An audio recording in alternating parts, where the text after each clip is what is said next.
Hello, welcome to History Bell. Hai, pada episode kedua belajar sejarah kali ini kita akan membahas materi seputar sejarah perundingan Renville dengan urutan pembahasan sebagai berikut. Yang pertama, latar belakang perundingan Renville. Kedua, kronologi perundingan Renville. Dan yang ketiga, Indonesia pasca perundingan Renville. Oke, tidak usah berlama-lama lagi, langsung saja kita meluncur di bahasan yang pertama. Secara kronologis, sebab utama diselenggarakannya perundingan Renville adalah aksi agresi militer pertama Belanda di wilayah kekuasaan RI yang pertama kali dilancarkan pada tanggal 21 Juli 1947. Bagi Indonesia, aksi Belanda ini sudah jelas mengingkari isi perjanjian Linggarjati yang mengakui kedaulatan RI di Pulau Jawa, Sumatera, dan Madura. Sikap tersebut kemudian memicu reaksi tidak menyenangkan dari dunia internasional. Dari sinilah kemudian India dan Australia melaporkan aksi Belanda yang mengganggu perdamaian pada PBB. Menanggapi hal tersebut, tertanggal 1 Agustus 1947, PBB mengeluarkan resolusi perintah gencatan senjata dan seruan menyelesaikan masalah Indonesia dan Belanda dengan bantuan komisi. Namun sayangnya, resolusi ini tidak ditanggapi serius oleh Belanda yang tetap tidak mau pergi dari wilayah Indonesia dan malah berinisiatif membuat garis demarkasi untuk gencatan senjata berdasar kependudukan pasukannya saat itu. Garis demarkasi tersebut dinamakan garis Van Mook, merujuk pada nama Gubernur Jenderal Hindia Belanda yang berkuasa waktu itu. Garis Van Mook sendiri yang diklaim sepihak oleh Belanda meliputi Jawa Barat kecuali Banten, Jawa Tengah yang meliputi Pekalongan dan Semarang, Jawa Timur meliputi Malang, Surabaya, Banyuwangi, dan Pulau Madura, dan Sumatera meliputi Medan, Padang, dan Palembang. Beberapa hal yang dipersiapkan menuju perundingan Renville adalah yang pertama, pembentukan Komisi Tiga Negara atau KTN yang anggotanya ditentukan oleh pihak yang berselisih yakni Indonesia dan Belanda. Dalam hal ini, Belanda memilih Belgia lantaran keduanya merupakan anggota persekutuan Benelux, Belgia, Netherlands, dan Luxembourg. Sementara Indonesia memilih Australia lantaran sejak awal Australia lah si negara tetangga yang dengan berani mengajukan persoalan Indonesia ke Dewan Keamanan PBB. Mengenai alasan mengapa kedua perwakilan memilih Amerika, itu karena Amerika lah yang mengusulkan pembentukan Komisi Jasa Baik yang kemudian diberi nama KTN dalam permasalahan antara Indonesia dan Belanda. Sehingga dalam hal ini KTN memiliki tugas untuk membantu penyelesaian sengketa antara Indonesia dan Belanda. Oke, persiapan yang kedua yakni penentuan tempat perundingan. Bagi yang bertanya-tanya, mengapa sih perundingan Renville diselenggarakan di atas kapal? Nah, berikut adalah penjelasannya. Mulanya, Belanda dan Indonesia tidak menginginkan pertemuan di wilayah yang dikuasai oleh salah satu pihak. Untuk itu, KTN mengusulkan agar perundingan diadakan di kapal laut yang berlabuh di luar zona 3 mil dari wilayah kekuasaan kedua pihak. Nah, menindaklanjuti usulan tersebut, Amerika Serikat pun bersedia untuk memfasilitasi perundingan dengan menyediakan kapal pengangkut pasukan USS Renville yang baru akan datang di Teluk Jakarta pada tanggal 2 Desember 1947.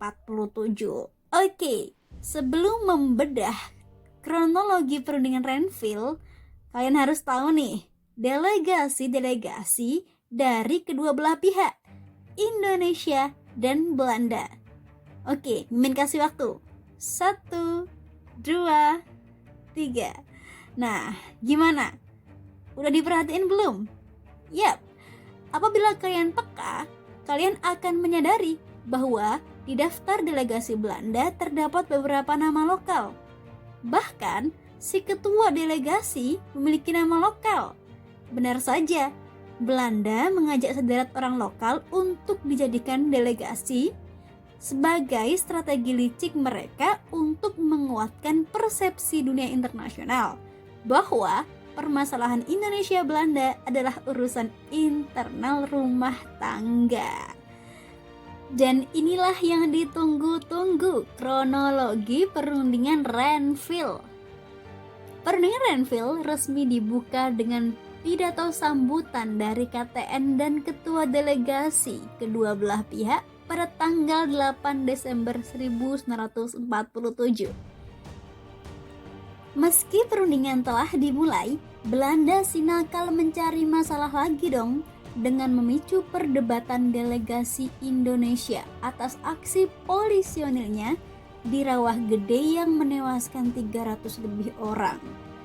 Nah, untuk meredam kacaunya hubungan Indonesia-Belanda, KTN kemudian mengirim pesan Natal pada tanggal 25 Desember 1947 kepada keduanya, yang isinya adalah berupa pokok-pokok genjatan senjata dan dasar-dasar penyelesaian politik.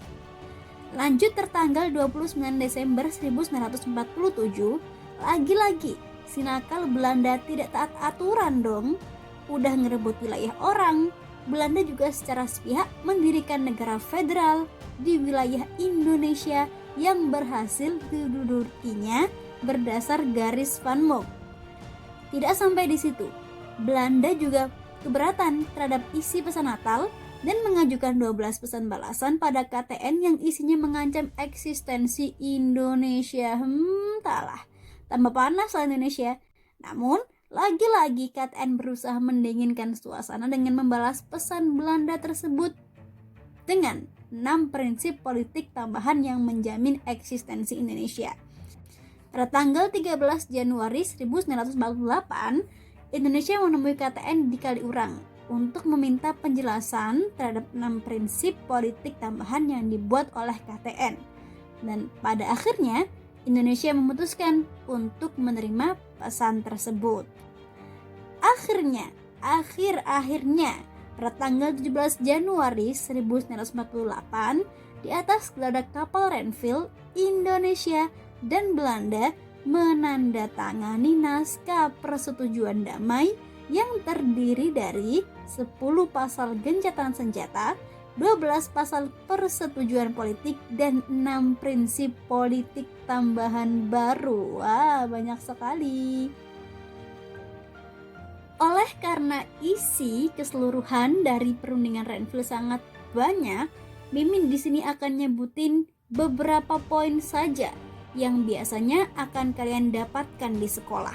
Yang pertama, Republik Indonesia merupakan negara bagian dalam Republik Indonesia Serikat atau RIS.